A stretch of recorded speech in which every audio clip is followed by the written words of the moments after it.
Gondra's Treasure. Mom is from the west, Dad is from the east, and Gondra is herself.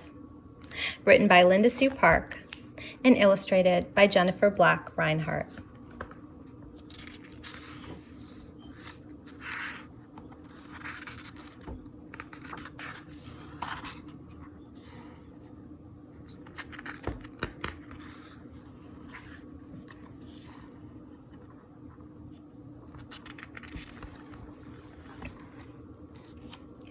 My mom's family comes from the west.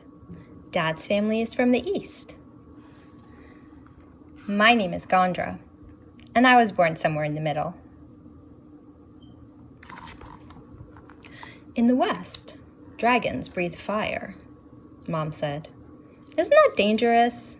I asked. That's what I said when we first met, Dad said. In the east, dragons breathe mist. Mom shrugged.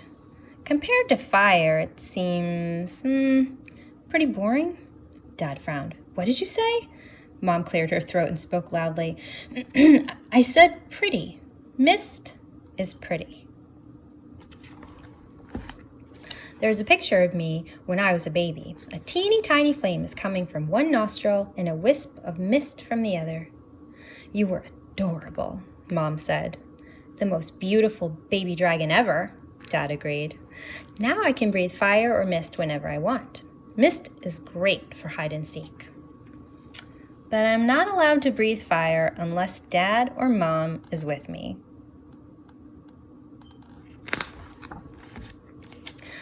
Both of my parents can fly.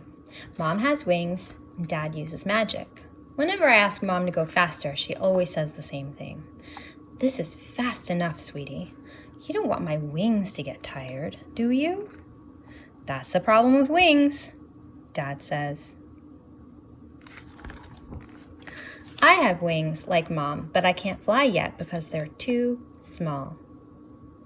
And I won't know if I have flying magic until I'm bigger. When I grow up, if I have wings and flying magic, I'll be the fastest in the family.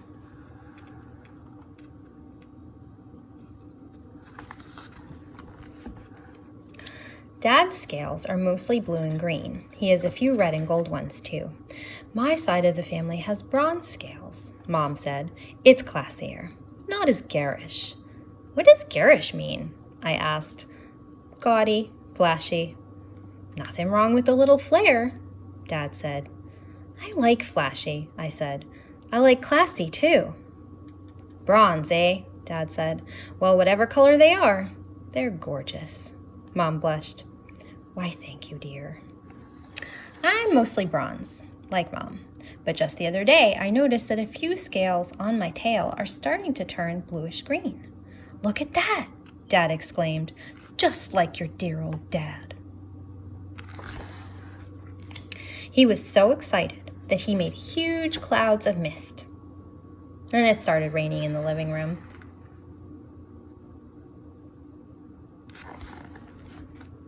Mom's ancestors lived in caves full of treasure. What did they want with all that stuff?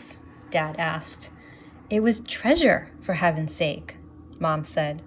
Dad, everyone likes treasure.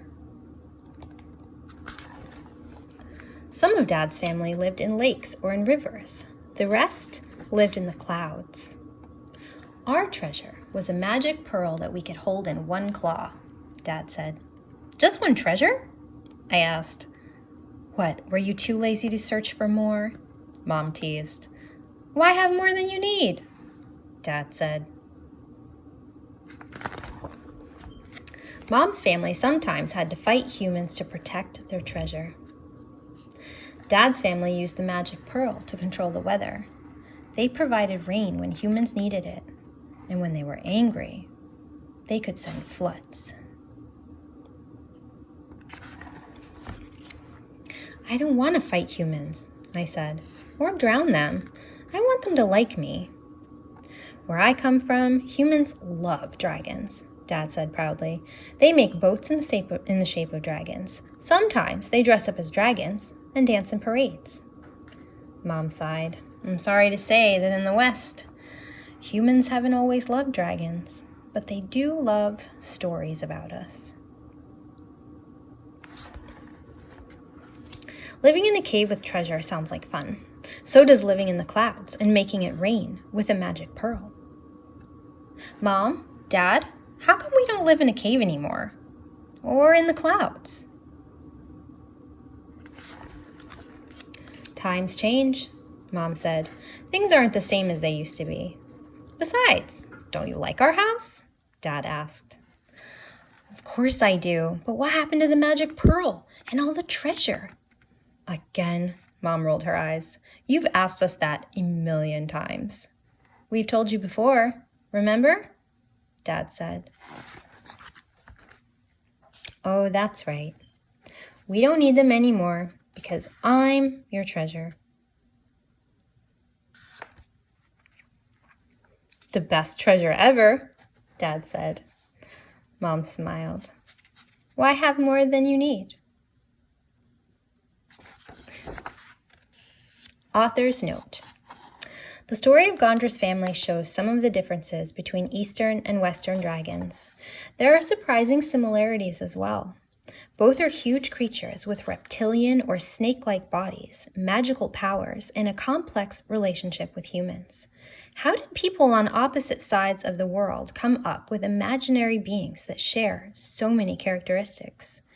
Some cultural anthropologists theorize that dragon myths arose when people unearthed fossilized dinosaur skeletons, which have been found on all 7 of Earth's continents.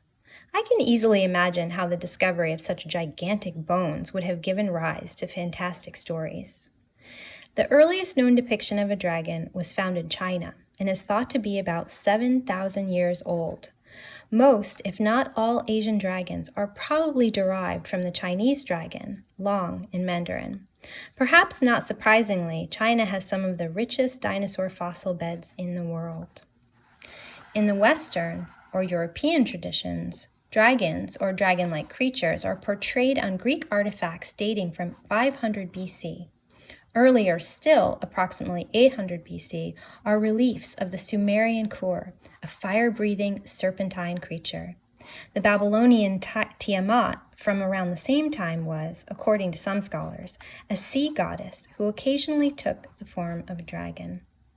Humans evolved as prey. We are naturally fascinated by predators. Many species of monkeys throughout the world are preyed upon by snakes.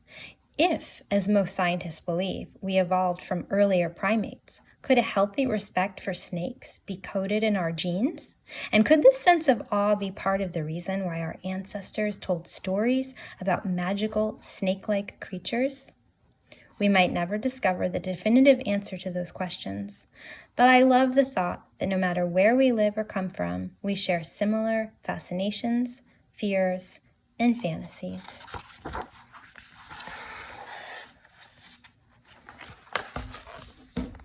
Gondra's Treasure by Linda Sue Park and Jennifer Black Reinhardt.